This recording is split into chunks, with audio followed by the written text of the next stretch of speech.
Hi folks.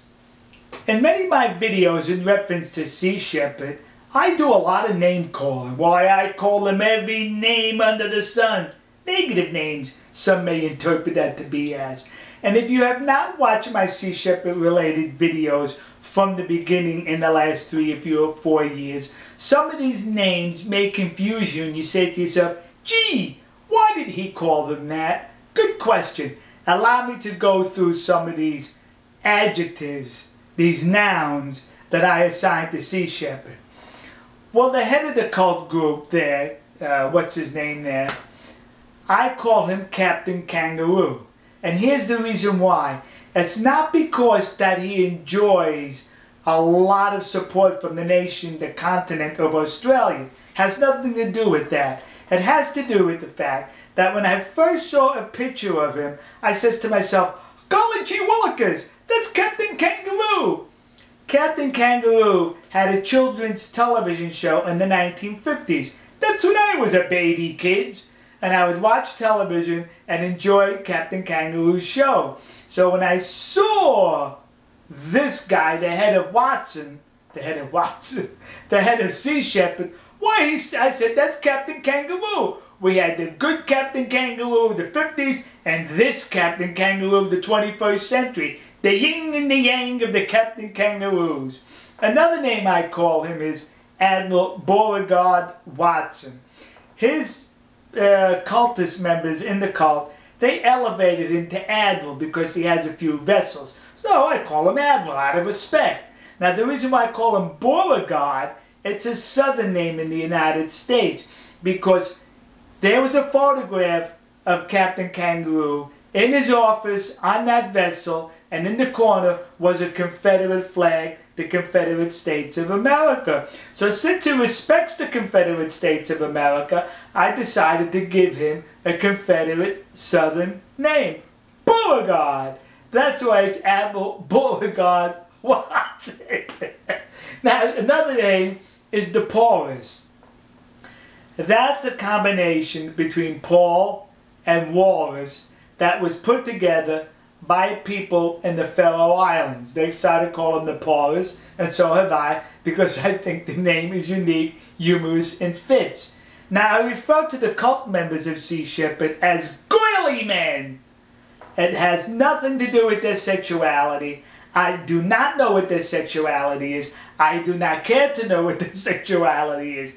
It has to do with the once governor of California referring to the Democrats in the state legislature as girly men. Basically, men behaving like cowards. So that's why I call them girly men. Not for the sexuality, but the fact that they're a bunch of cowards. And the reason why I call them cowards is because of their aggressive behavior against docile people when they have a docile behavior against aggressive people. That's a coward, kids.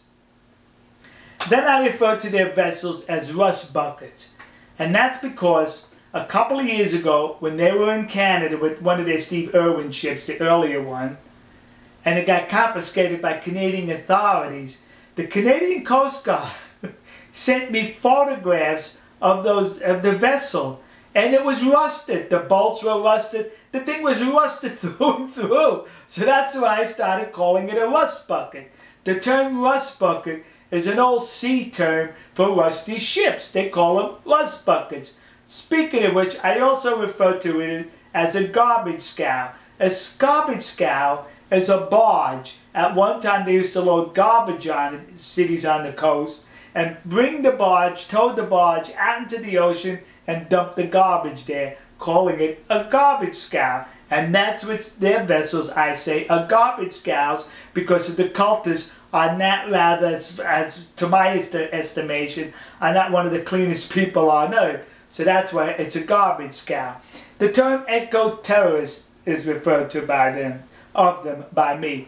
And that's a term that the United States FBI labeled them as saying that their behavior was that of eco-terrorists. And they are in their behavior as eco-terrorists. Culinary imperialists. I call them that because as imperialists, they try to tell some other groups of people what they should and should not have on their plates, on their menu. culinary imperialists, a cult. I refer to them as a cult. And that's because the followers follow the cult leader blindly, without asking, without questioning the nonsense he tells them to undertake, such as the dangerous behavior against the Japanese mariners, such as diving in the cold waters with the strong undercurrent of the Faroe Islands. The trust fund babies are cultists following the cult leader. Then I refer to the Cove Guardians, part of the Sea Shepherd group, as having fleas, bed bugs, lice, and yeast infections. That's them, all 4 of them. Where did I get that from? I saw photographs of them the last year when they were in Taiji harassing the good people, when they were around Taiji desecrating religious monuments. And I looked at these photographs closely, and that's what I saw. People who were filthy, disheveled, and disgusting looking, that by looking at them you had to question their bathing habits, and their lack of bathing habits would only lead to bed bugs, lice, fleas, and yeast infections. Alright, folks. I hope I've cleared that up about the names I use in reference to the cult group Sea Shepherd. Alright, we'll see you. God bless you. Oh, wait a minute. Peter Helmethead. I referred to him as Cabin Boy. And that's the reason for that is because the Cabin Boy, back in the olden days on the man of war, the ship of the line of the British fleet in their glory days, the lowest of low was the Cabin Boy. That's him, kids. Peter Helmethead. Alright, we'll see you. God bless you. God bless America. And God bless the nation you happen to be in. See ya.